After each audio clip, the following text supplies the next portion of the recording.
How would you like a 15% discount to my daily email, the stack of stuff, the show notes, discounts to the conference, all of that? All you need to do is text the word show to 33777. You'll get the annual subscription with a 15% discount to my daily email. You'll get the stack of stuff, the links to the show notes, discounts to the conference, and so much more. All you have to do is text the word show, SHOW, to 33777. Text show to 33777.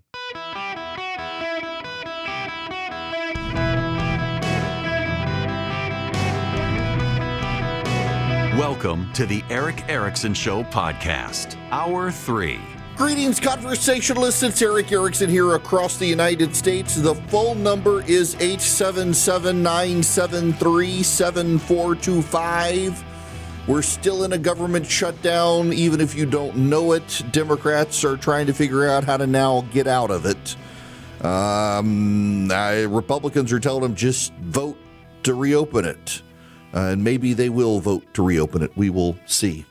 I want to talk about a story that is not on your radar unless you got my show notes. I made sure Philip got all the articles in it, but it's actually a really big deal. Again, if you want the show notes, text data to 33777. I'll send you back a link that's just to the show notes, and you can get it because this is actually a big deal. My buddy Fred on Twitter, who lives out in Kansas City and listens to us out there, used to live in Atlanta before he moved out there. He sent me this. He works in one of the auto manufacturing businesses, and says you got to know about this because it's a huge deal. And I looked into it, and it is a very, very huge deal about a company called Nexperia. This is from Reuters. A group representing major automakers warned late on Thursday that a chip disruption stemming from a dispute between China and the Dutch government could quickly impact U.S. auto production. Car makers and their suppliers received notice from chip maker Nexperia last week that it could no longer guarantee delivery of its chips, said ACEA, the European Union's auto association, which also said manufacturing could be significantly disrupted. In the United States, the Alliance for Automotive Innovation, which represents General Motors, Toyota, Ford, Volkswagen, Hyundai, and nearly all other major automakers, urged a quick resolution. If the shipment of automotive chips doesn't resume quickly, it's going to disrupt auto production in the U.S. and many other countries and have spillover effects in other industries. Some automakers told Reuters that U.S. auto plants could be affected as soon as next month. They declined to be named due to the sensitivity of the issue. The chips made by Nexperia are crucial to production of U.S. parts and vehicles. The Dutch government announced on Sunday it had, as of September 30th, taken control of the Chinese-owned computer chip maker Nexperia, citing worries about the possible transfer of technology to Nexperia's Chinese parent company, Wingtech. Court documents showed the Dutch government's move came after months of rising U.S. pressure on the company. Nexperia was at risk of being impacted by a new U.S. rule that extends export control restrictions to companies at least 50% owned by one or more entities on the U.S. entity list. Washington put Wingtech, which owns 100% ownership of Nexperia, on the U.S. list. That's from U.S. News. This from CNBC Today. German auto giant Volkswagen said Wednesday, warned of temporary production outages, citing China's export restrictions on semiconductors made by Nexperia. The update comes shortly after the German Association of Automotive Industry, the country's main car industry lobby, said the China-Netherlands dispute over Nexperia could lead to significant production restrictions in the near future if the supply interruption of chips cannot be swiftly resolved. A spokesperson for Volkswagen told CNBC by email that while Nexperia is not a direct supplier of the company, some Nexperia parts are used in its vehicle components, which are supplied by Volkswagen's direct suppliers. Now, the Dutch government seized control of the company. Why? Because the company specializes in the high-volume production of chips used in automotive, consumer electronics, and other industries. And they are completely owned by China, though they are based in the Netherlands. Why are they based in the Netherlands? Because Nexperia, as I understand it, uses a special machine of which there are only about 8 in the world. Those 8 machines are produced by a Dutch company that can produce a high volume of microchips, specialized microchips, in a very quick pace. And those machines are very valuable, and the U.S. and European allies have decided China is not allowed to get their hands on the machine. Nexperia is a company based in the Netherlands allowed to use the machine, and the Chinese bought the company to get closer to the machine. Now, this is from the Dutch government. This is a statement from the government of the Netherlands. On Tuesday, September 30th, 2025, the Dutch Minister of Economic Affairs invoked the Goods Availability Act due to serious governance shortcomings at semiconductor manufacturer Nexperia. The company's headquarters are located in Nijmegen, with additional subsidiaries in various countries around the world. The decision aims to prevent a situation in which the goods produced by Nexperia and finished and semi-finished products would become unavailable in an emergency. The company's regular production process can continue. The act has been invoked following recent and acute signals of serious governance shortcomings and actions within Nexperia.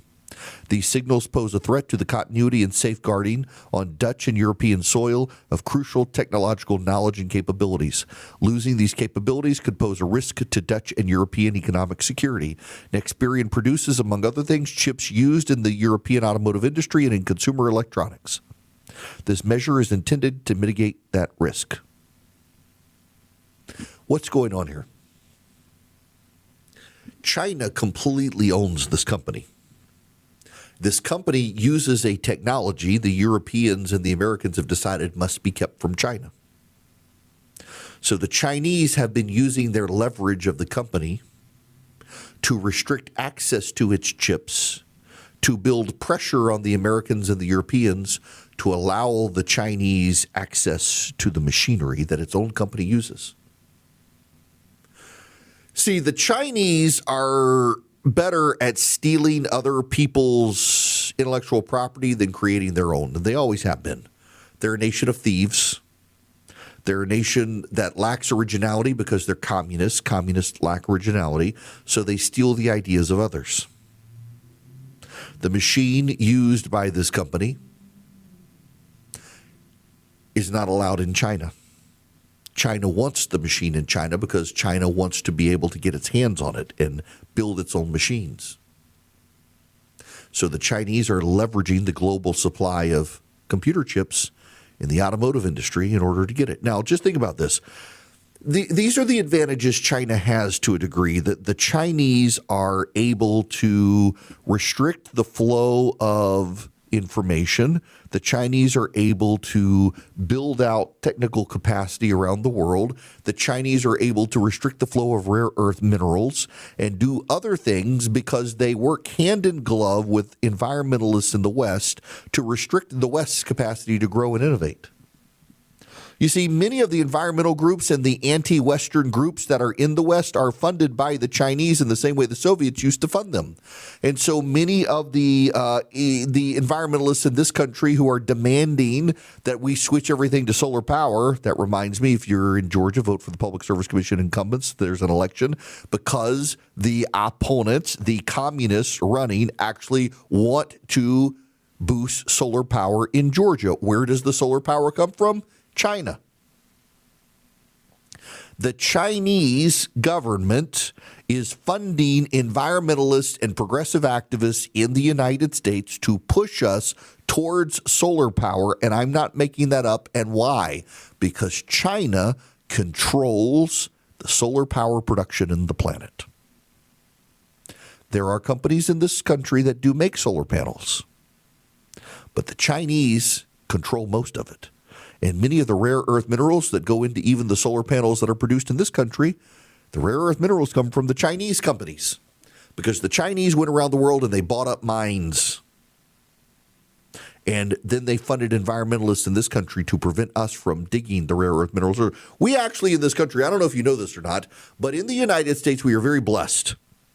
We have a lot of the rare earth minerals in this country that are needed for the production of microchips, for computers, for cars, and we have them. We have them in abundance.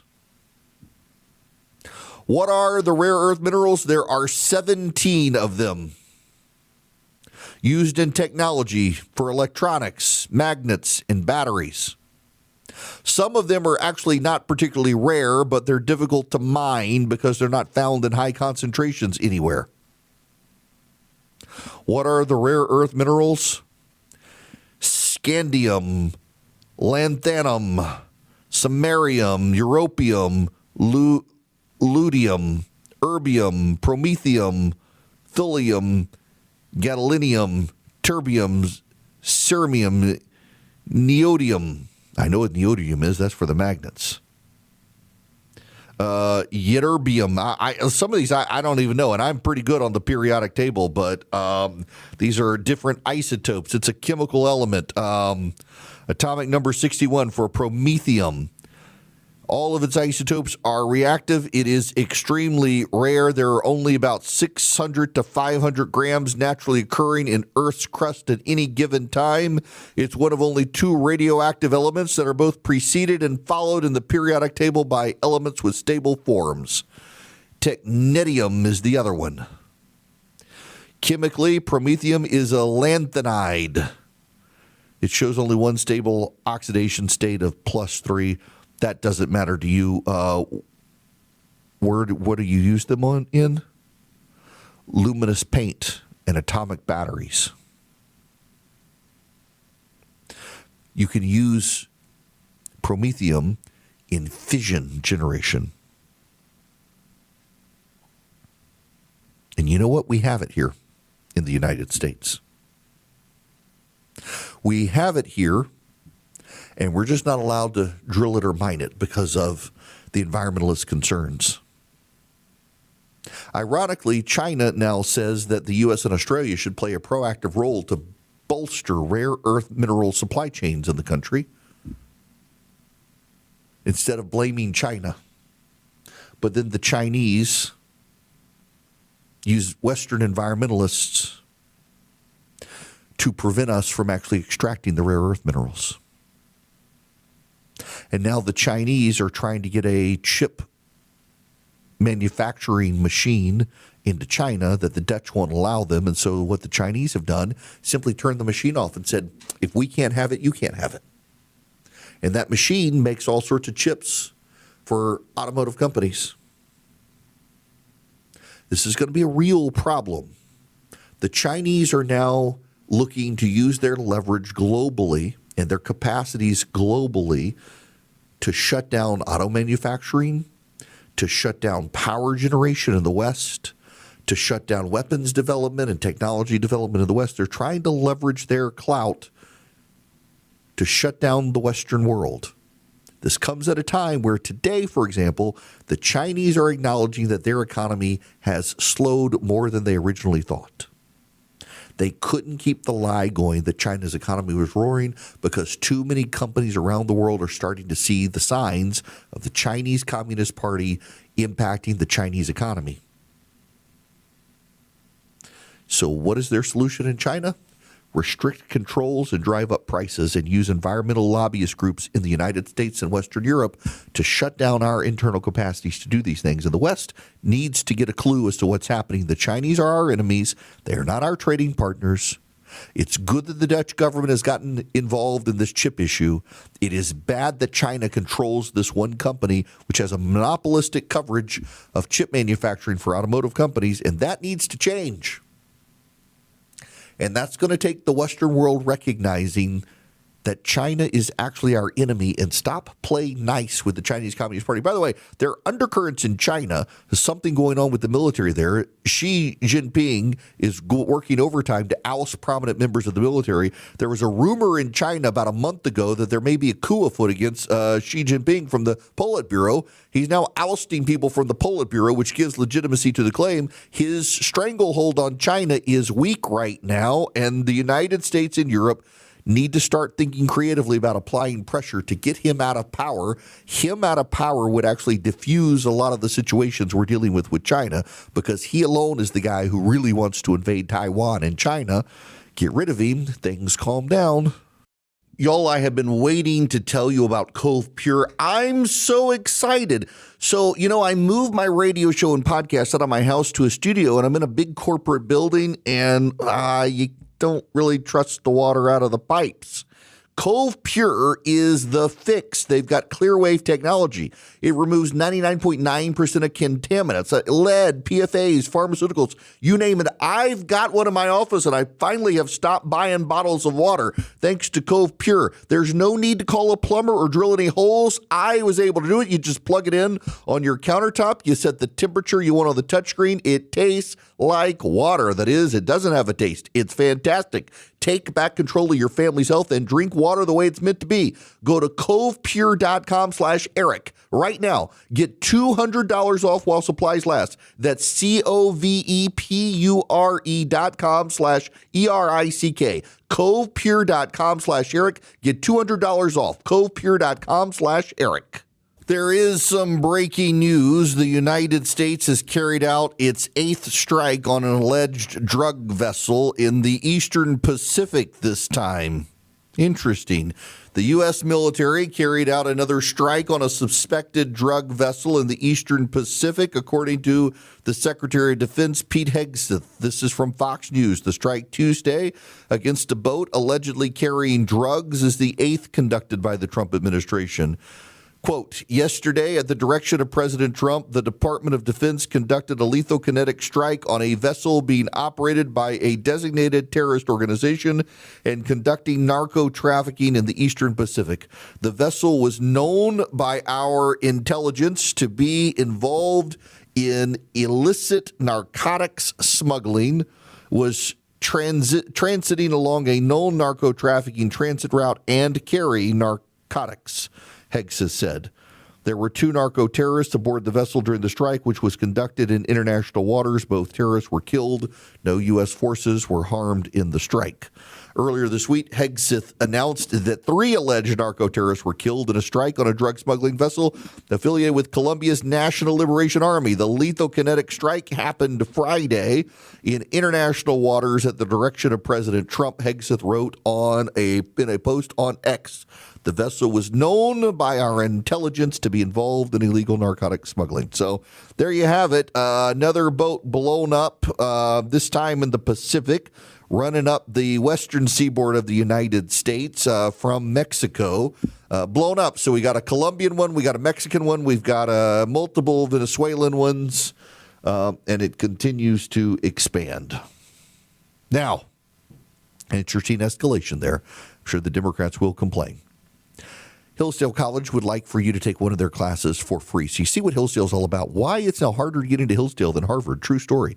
Go to ericforhillsdale.com, ERICK, ericforhillsdale.com. It is education, it's not indoctrination, and it's free to you. So here's what happens. You take one of these classes, like the capitalism class. It's a great one. And there are 7 30-minute videos you watch, and it educates you on capitalism. You learn something. You get smart. You go back for more. Completely free. Every video is 30 minutes long, depending on the class, depends on the number. They're really, really good. The capitalism one is great. I loved, and it's been a while since I've done it, but I took the C.S. Lewis one a while back.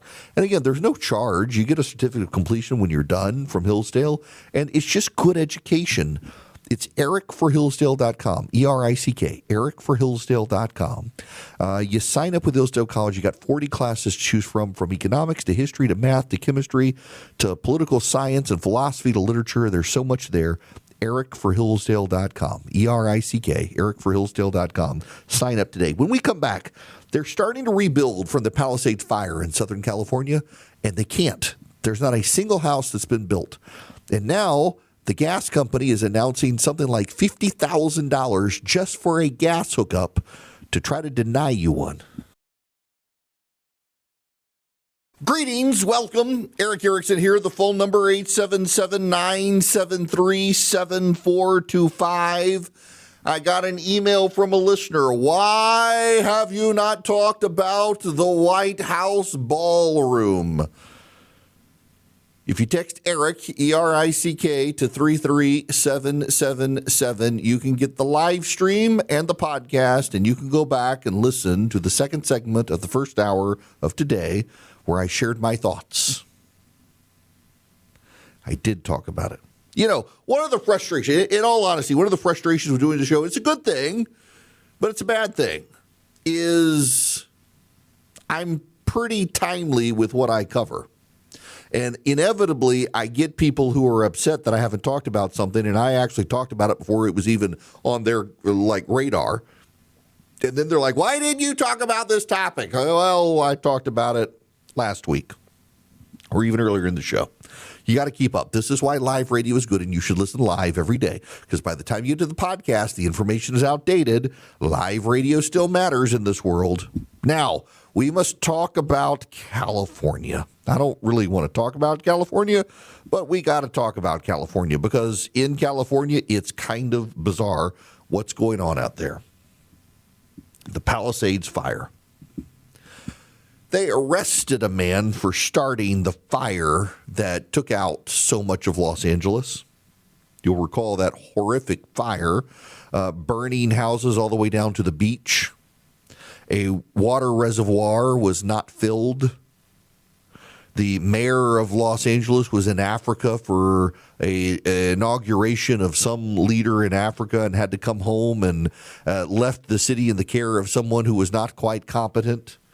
And now it turns out not a single house, we're more than a year now from that fire, not a single house has been rebuilt. And it turns out they're charging people something like $50,000 for a gas hookup. Why? Because they don't want you to actually put in natural gas in your house unless you're wealthy. And this is part of the problem with the way progressives operate, that if you're wealthy, you can do things that other people can't. And now that's always been reality. Like, for example, if you're wealthy, there are golf courses you can join. So I just joined I don't mind telling you this one because you can't get through the front door unless you're a member. There's a golf club in Atlanta called In Town Golf. And they don't have a golf course per se. It's 10 very, very well-designed TrackMan simulators. And they have a fantastic golf pro I've got a lesson from. They have a great bar and restaurant, and I can go in the morning when I get to Atlanta. I can get in there, and it's like a workspace as well. So I can go in there, I do my work, and then I go to the office, and then they have a gym. So I've actually been going to the gym in Atlanta now. So I go back to the golf club, drop off my stuff, get my gym bag, go to the gym. Then I can have dinner. I can go home. I can take meetings. It's fan. I love it. I found my happy place in Atlanta where I can go in the morning and I can work. People don't bother me. It's a fantastic place, and they've got several of them. And one of the main reasons I joined is because as the show expands, it's in the markets I'm in. So there's one in Austin, there's one in Columbus, Ohio, near Dayton, there's one in Nashville and Philadelphia. They just announced one in Raleigh, North Carolina. It's a phenomenal concept. I love it. The architecture, the design, everything is great, and I can join it. But there are other golf clubs, it's $100,000 to join. That's absurd. And so you can only join if you're very wealthy or you're a corporation. I don't have the money. There's a golf club near me. I joined one and it had no like membership joining fee. And it was like $300 a month. And my son and I, we love to go play golf, and we do. There's another one, it's like $35,000 to join, and then a bunch of money a month. And that's reasonable for a golf course. I say all that to say, not bragging, because I can't join them. There was one in Atlanta. A guy asked me if I was interested in joining this golf club in Atlanta that will remain nameless. And it was literally $100,000 plus about $1,000 a month. It's like, are you kidding me? No. It's like, but networking. It's like, I'm on national radio. The people I need to network with are in Omaha, Nebraska, not Atlanta, Georgia. And I mean, look, I was very flattered, and it is a very nice place with a great restaurant. I've enjoyed going there the handful of times I've been there, but I'm not spending $100,000 to join a golf club. It's something the really wealthy can do that you and I can't do. But there's a difference between private sector policies designed to exclude people outside of an income level and government policies designed to do that, and that's my problem.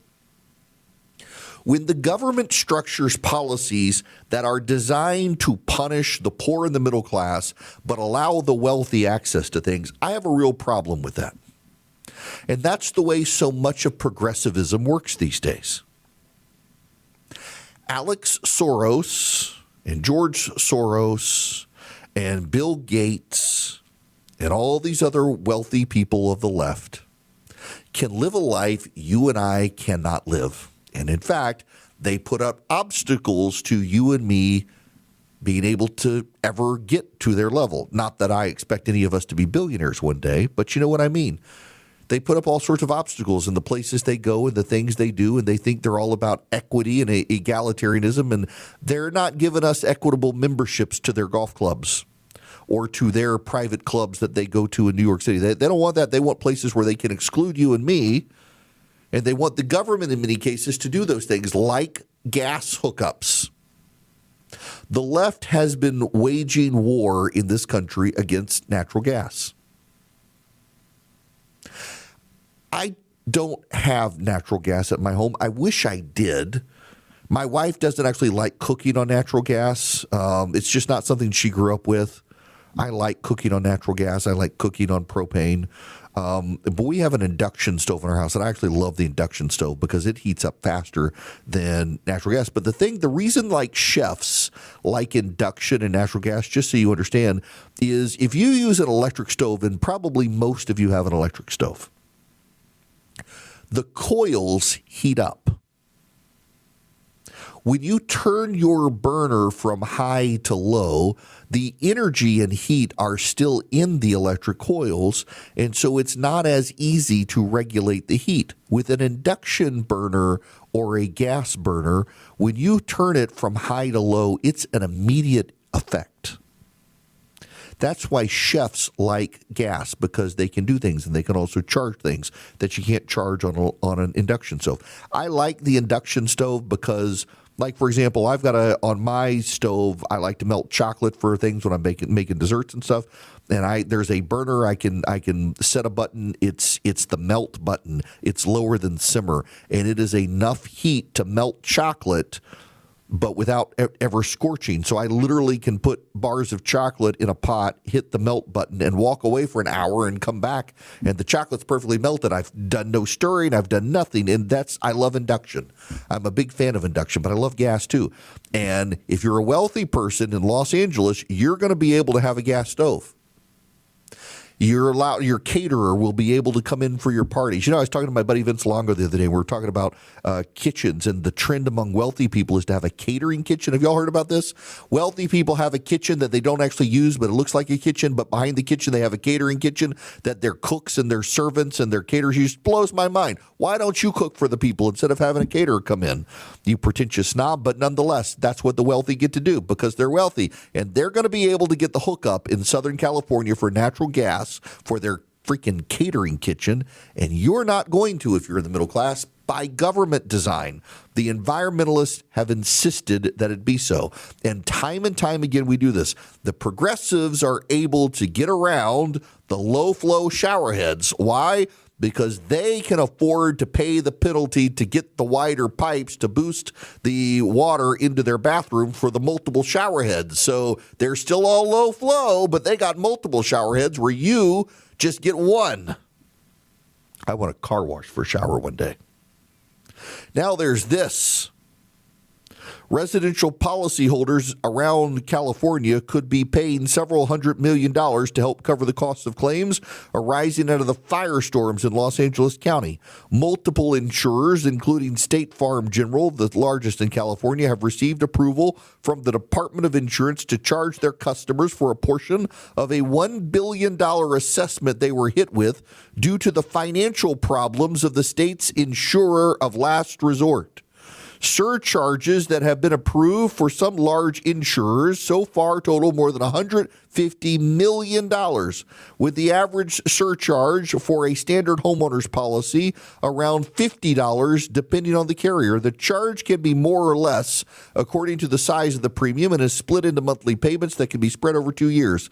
The California Fair Plan Association announced, operated and backed up by the state's licensed home insurers, was overwhelmed with at least $4 billion in residential and commercial claims stemming from the Palisades and Eaton fires that damaged or destroyed nearly 13,000 homes. Unable to pay the claims, it assessed its member carriers the $1 billion charge in February, half of which they could seek to recoup from their residential and business customers across the state. You got that? You see how this works? By the way, I actually thought the Palisade fire was last year. It was only in January. Wow. Time flies. You see how this works? In California, they have a California Fair Plan Association. The state's licensed home insurers pay money into this program for people who don't have insurance and there's catastrophic natural disaster. The state's progressives did a bad job monitoring, preparing, and managing the plan. So the result is that the insurance companies have to kick in more money, and they have to raise rates on everybody else because the progressives in California were bad at management. True story. Isn't that wild? True story. And here's the kicker. They can only recoup half the money through residential and business customers. They have to take it out of their profits, everything else. So you know what's actually going to happen? You and I who don't live in California, we're going to see our rates go up. Everybody's going to pay in the nation because the progressives in California refuse to properly manage their insurance funds. Now, the way insurance works, it's going to be somewhat nebulous. They're going to deny that you and I elsewhere are going to see rate hikes, but that's ultimately what it's going to be, as nationwide insurance companies have to pool their resources to be able to cover costs in California that are being charged to them because the fund that California uses to cover catastrophic costs was underfunded and couldn't handle the $4 billion. You and I are going to have to pay.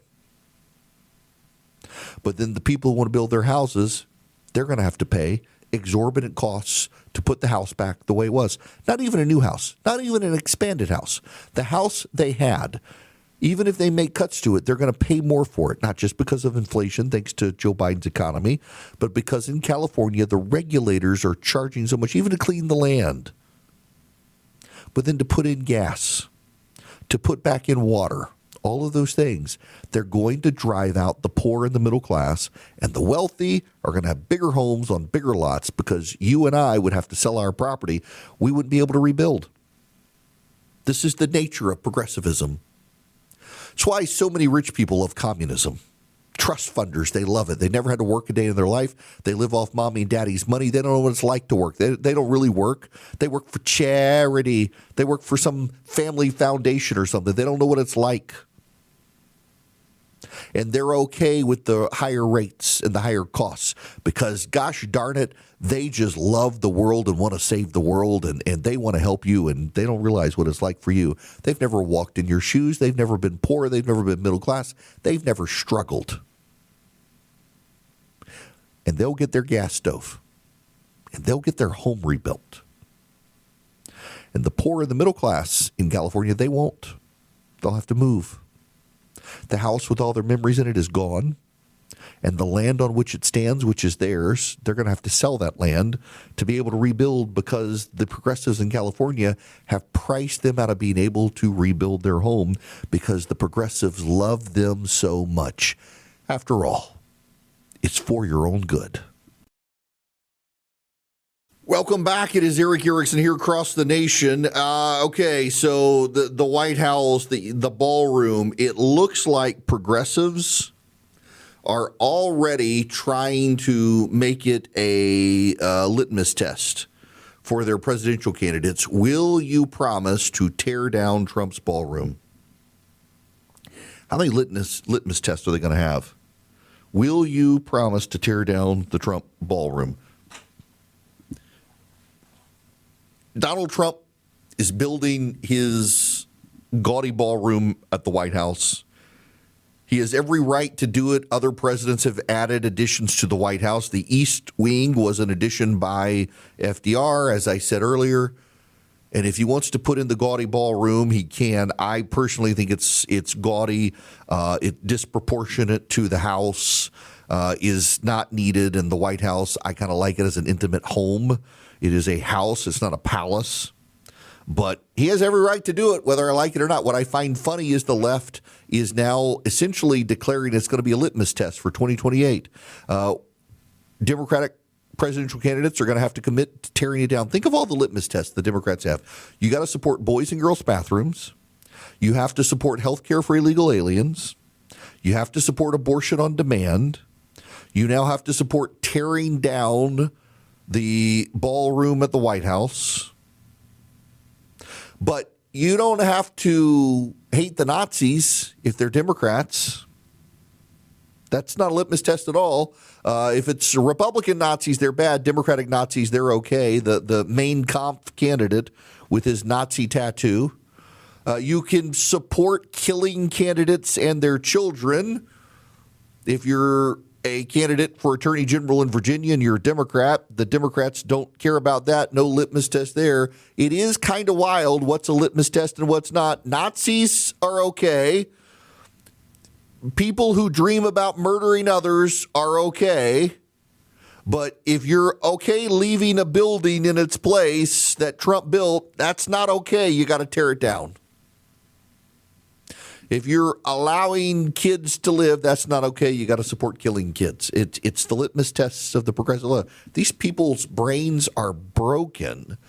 They're perfectly fine with a Democrat who made jokes about rape and racism and has a Nazi tattoo because he's a self-declared progressive. But you better be in favor of tearing down Donald Trump's ballroom if you want their support. These people, they're broken. They are absolutely broken.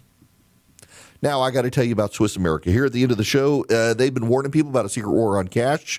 The economic turmoil we have had in this country for some time and the interest rates we've had have kind of raised a red flag about the secret war on cash as the government steers you to use plastic where if it's a credit card, not a debit card, not only can they track you, but you get charged an interest rate. Swiss America wants to help you save money and help on your retirement and finances with their report, The Secret War on Cash. You can get a copy completely for free by calling or texting 800-289-2646. All you do is send them my name. If you call them, tell them Eric sent you. If you text them, just send Eric, E-R-I-C-K, to 800-289-2646, 800-289-2646. You can also go to SwissAmerica.com/Eric. That's SwissAmerica.com/ERICK, or just call or text my name, Eric, to 800-289-2646. Get the Secret War on Cash report from Swiss America. It takes less than 15 minutes to read. It's completely free. Message and data rates may apply.